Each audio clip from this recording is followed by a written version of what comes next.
Welcome to MedTalks, the quick guide for mastering those core medical topics, especially if you've got the AMC exams in your sights. Today, we are tackling benign prostatic hyperplasia, BPH. You know, the bane of many a male bladder.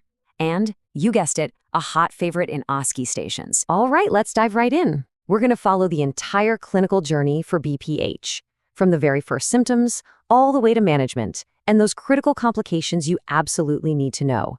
This will give you a rock-solid framework for exam day. Okay, first things first. We have to build our foundation. What exactly is BPH? Who gets it? And what's the one distinction you have to get right from the very beginning? So let's clear up the number one point of confusion right away. BPH is not prostate cancer. They actually happen in different parts of the prostate. See, BPH is a disease of the transitional zone. That's the inner part that wraps around and squeezes the urethra. Cancer, on the other hand, usually pops up in the peripheral zone, the outer part. For your exam, knowing this is absolutely crucial. You know, it's really helpful to think of this as a chain reaction. It all starts with BPH, which is the histological diagnosis, the changes you'd see under a microscope. This benign growth then leads to BPE, or benign prostatic enlargement. The prostate literally gets bigger, and that enlargement, well, that causes BOO, bladder outlet obstruction. That's the actual plumbing problem. This sequence is what causes all the trouble. And just how common is this? Well, take a look at these numbers. They're pretty staggering. More than half of all men over 60 have the cellular changes of BPH. And that number, it just skyrockets to almost 90% by age 70. Now, not all of them will have symptoms, but the underlying condition, it's practically a universal part of aging. You are absolutely going to see this in your career. Okay, so we know what it is and who gets it. But how does a patient actually present? Let's go through two incredibly useful mnemonics. Trust me, these are going to keep your history taking razor sharp, especially when you're under pressure in an OSCE. First up, we've got FunWise. This covers all those classic lower urinary tract symptoms, or LUTS. The fun part is all about storage issues, frequency, urgency, and nocturia, waking up at night to pee.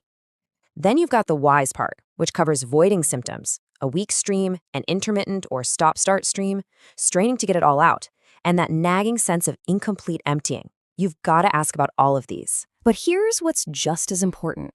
You have to screen for red flags. And for that, we use the mnemonic HURTS. We're looking for hematuria, or blood in the urine, recurrent UTIs, acute retention, a real emergency, suspicion of a tumor, and stones or other signs of kidney backup. If you hear any of these, your alarm bells should be ringing. You've got to think beyond simple BPH. So your patient comes in, they're describing a bunch of symptoms from that FunWise list. How do you go about confirming the diagnosis and making sure none of those HURTS red flags are present? Let's walk through the diagnostic framework. The workup is super logical. It's a step-by-step process. You're going to start with that detailed history, move on to a really targeted physical exam, and then you'll order some baseline labs. It's all about building that complete clinical picture piece by piece. Now, you can't just have a patient say their symptoms are kind of bad. You need to quantify them. And that's where the International Prostate Symptom Score, or IPSS, comes in. It's a game changer. It gives you a number to classify the severity, mild, moderate, or severe. This score isn't just for your notes. It is literally what's going to drive your management plan. And then the digital rectal exam. The DRE is a must-do. There's no getting around it. And yes, you're checking for size, but what's even more important is the consistency. With BPH, the prostate should feel smooth, firm, kind of like the tip of your nose. If you feel any hard lumps or nodules, or if it feels asymmetrical, that's a major red flag for prostate cancer. For functional testing, uroflowmetry is where it's at. It's simple. It just measures how fast the urine is flowing. And here's the magic number. A peak flow rate, or Qmax, of less than 10 milliliters per second is a really strong sign of that bladder outlet obstruction we talked about. It's objective data that backs up the patient's story. Right. So you've done the workup, you've scored the symptoms, you've confirmed it's BPH. Now what? What's the plan? Well, let's climb the management ladder, making sure we stick to the Australian guidelines. Management is all about a stepwise approach. Just think of it like a ladder. You always start on the lowest rung. For mild symptoms, that's watchful waiting and some lifestyle tweaks. If symptoms are more moderate to severe, or if they're really bothering the patient, then you climb to the next rung, medications. And only if that fails, or if complications pop up, do you look at the top rung, which is surgery. When we get to medications, there are two main tools in the toolbox, and they do totally different things. You've got your alpha blockers, like tamsulosin. Think of these as the quick fix. They relax the muscle around the bladder neck to open up the pipe right away. That's the dynamic problem. Then you have the 5-AREs, like finasteride. These are the long-term solution. They work over months to actually shrink the prostate gland itself, tackling the static or size problem. Now, for your AMC exam, this is a really high-yield point. Remember this key Australian guideline. For men with moderate to severe symptoms and a prostate that's clearly enlarged, combination therapy is often the best move.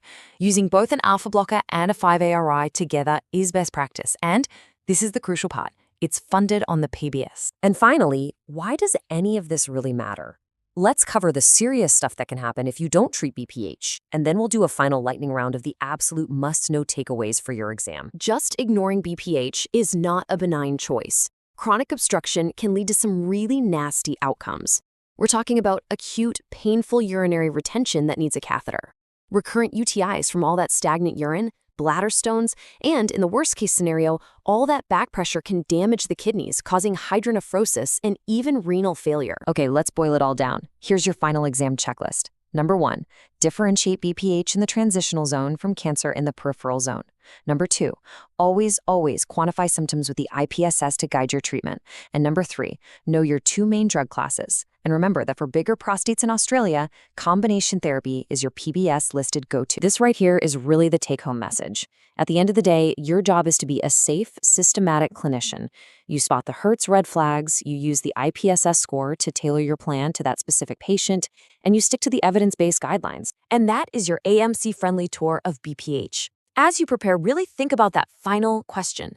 It's one thing to know the management ladder, but it's a whole other skill to explain to an anxious patient why staying on that first rung is the right move for them. I'm host speaker, and this is MedTalks, where we make medicine make sense. Don't forget to like and subscribe.